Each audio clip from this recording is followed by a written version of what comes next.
That was His Excellency President Adam Barrow speaking there. Now, in a move that could reshape the future of technical education, the Gambia has taken a significant step towards strengthening its ties with China. A high-level Chinese delegation recently touched down in Banjul, bringing with them the promise of enhanced cooperation in vocational training. More in this report. On a sweltering morning in Bijilo, the conference hall of the Ministry of Higher Education, Research, Science and Technology buzzed with anticipation.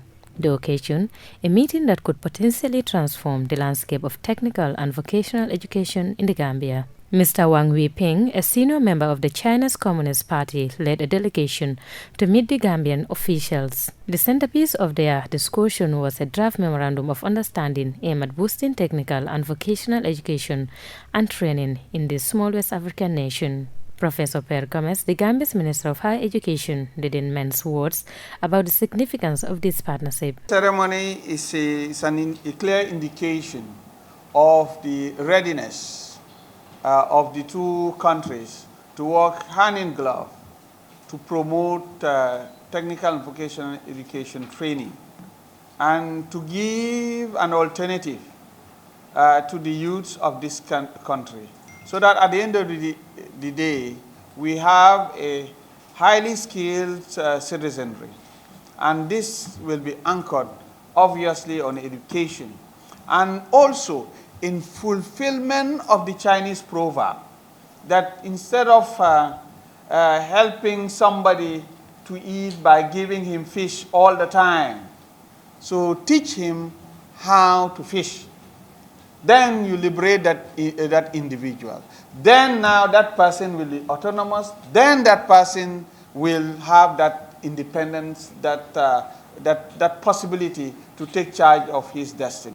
The minister's enthusiasm was palpable as he spoke of the government's commitment to youth empowerment through skills development. The Gambia is ready to work with you and the entire team to collaborate in those areas that you've highlighted on educational cooperation.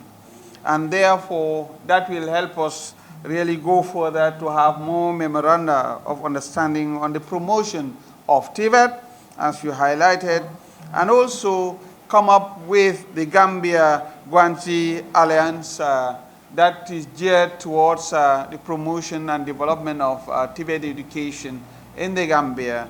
And yes, also coming up with the language training, but specifically the last item that you've talked about, that the digital education.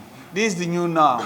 This is why China is changing the world. This is why China is second in the world, and very soon, and I told others, based on the efforts being made, very soon, around 35, people, the world should not be surprised if China becomes #1, because it's anchored on education, it's anchored on digital education, it's anchored on human capital, and the Gambia wants to join that train. It is a sentiment that resonates in a country where youth unemployment remains a pressing concern. For his part, Mr. Wang Weiping acknowledged the strides already made in educational cooperation between the two countries. Speaking through an interpreter, he reaffirms China's commitment to deepening ties with the Gambia. 广西在教育领域特别重视与冈比亚的合作，让我们 USET 和我们广西建制会相互的合作已经形成了很好的格局。我们将进一步深化与冈比亚的教育合作与交流，在这方面有这么几点考虑。And Guangxi attaches great importance on its cooperation and exchanges with our Gambian partners, especially in education area. And for example, the cooperation between USET and the Guangxi PC has already set a good example and a foundation. So we would be ready for further cooperation with our partners in the Gambia. So here I wanted to share with your Honorable some of my ideas and suggestions for further cooperation. The meeting concluded with the traditional exchange of gifts, but the real gift, many hope, will be the long-term impact on the Gambia's educational landscape. As the Chinese delegation departed, the air was thick with promise. For a country looking to harness the potential of its young population, This partnership could be a significant step forward. But as with all international collaborations, the true measures of success will lie in the implementation.